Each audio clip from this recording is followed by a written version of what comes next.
Hey, everybody, and welcome. I am so excited to be here with you tonight. We're going to look at some amazing books. But before we get started, I just wanted to hop on really quick and share some of my family's very favorite books with you.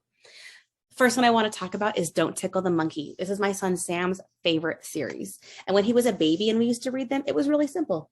Don't tickle the monkey, you might make it chatter. I would rub it with his little hand. He would smile. He was adorable. I was happy. But now he's 3.5 and we still read these books. We probably read one at least 3 times a week. But now it looks more like this. Sammy, the book says don't tickle the warthog because you might make it grunt. He's like, oh no, mama, I not tickle the warthog. I'm like, okay, don't do it. The book says don't do it. And so he kind of looks and can I pet the birdie? I'm like, sure you can pet the birdie. Pet the bug? Sure you can pet the bug. And then he tickles the warthog and he giggles and laughs and he thinks that it's so funny. And so we have to talk about how, most times when mama says no, it really does mean no. But in the tickle books, it's kind of funny to be naughty and get to tickle the monkey. So he loves that. One of our newest series that just came out in March is this Venetian Blind series. So this one's in the ocean. Super cool. So watch as I open the book. Oh, how cool is that? It uses that Venetian blind technology and it gives you the different pictures. So then here's the little anglerfish and it's just kind of blank. And then as you turn the next page, it transforms it into something else.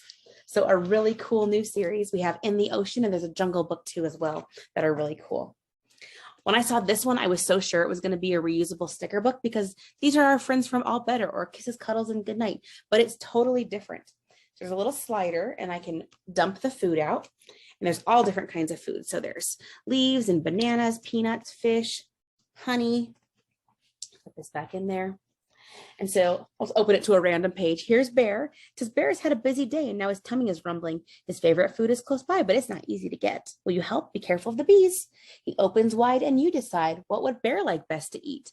So you look through your little chips and you find, oh, Bear would like honey. And there's a little slot right here. And so you drop it in and it goes into his tummy.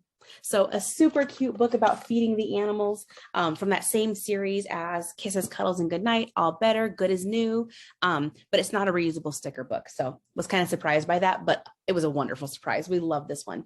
Sam reads this every single day. I had to sneak it downstairs so I could show you guys. This is my favorite picture book at the moment. This is Stellarphant. It's about an elephant named Stella who wants to be an astronaut. But when she shows up and asks, they tell her that she can't because, well, let's see, you're too big. That's it. Yeah, we don't have a uniform for you. And so they come up with an excuse for why she can't be an astronaut. So she goes and she stitches herself her very own uniform. So then she goes back and says, all right, I'm ready. And they're like, oh, dang, we didn't realize she was going to do that. Okay. Well, actually, we don't have a place to train you. So you can't be an astronaut because we can't train you. So she finds her own teachers and she studies and she practices and she trains and she does all the things she needs until she's ready. So she goes back and they're like, well, we don't actually have a spaceship that's going to work for you. So she designs and builds her own spaceship. And they say they don't have a crew for her. So she goes and she finds her own crew and she makes their uniforms and she trains them and she gets everybody ready. Well, when she finally shows back up, they panic. So they get their manager, who gets their manager, who gets their manager, who gets their manager. And as they're discussing all of these reasons of why they can't approve her application, she finally realizes she doesn't need their approval. She has everything she could possibly need to be an astronaut. She's got the uniform. She's got the spaceship. She's got the crew. She's got the training and she's ready to go. And so she does it. And they count down and they blast off into space until finally all of them are out in space doing their own thing. And then they say, all right, now we're hiring anybody who wants to be an astronaut. You can come with us and we will help you be an astronaut. So I love this book because it shows kids that they don't need to get approval to do the things that they love to do. If they want to be an astronaut, they can be an astronaut. It doesn't matter if somebody tells them that they're the wrong size or they have the wrong look or they don't have the skills. You can do whatever you want if you set your mind to it. So great for self-esteem builders. Really love that one. All right, this is a great series called Big Words for Little People. My daughter Charlie loves this series. So this is Bravery. And this is the one we read the most because we struggle with bravery. We have some anxiety problems in our house. And so this is great for helping her learn how to be brave. And so we talk about how you can believe, or you can dare, or you can be strong. You can be different. and how you have to own up sometimes. And that one's really hard in our house. So an awesome series. There's lots of things to talk about with these. We also have kindness and happiness and calmness and doing your best, love, lots of different things. So a great series. All right, last one I want to talk to you about. This is the one for you because this is the one that adults always buy for themselves, which I totally recommend. These books are not necessarily for children. If you see it and you love it, buy it for you. Okay, so this is Explore America's National Parks. And I always love to talk about a Montana park because I'm from Montana. So here's Yellowstone National Park. And there's a little fact file that talks about when it was founded, how many square miles it is, what state it's in.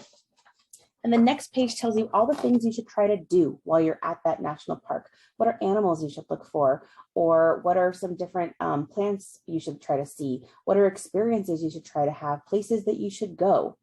And so it's a great way for people to kind of do a little bit of research on national parks, whether you love to travel or you just like to read about them. But this is the one that people always say, I bought the rest of the books for my kids, but I bought this one for me. And I'm like, hey, I don't judge. All these books, not really age appropriate for my 3-year-old and 5-year-old. So they're for me and that's okay. So, all right, we're going to go ahead and get started here in just a few minutes. So go ahead and grab your drink, find a snack.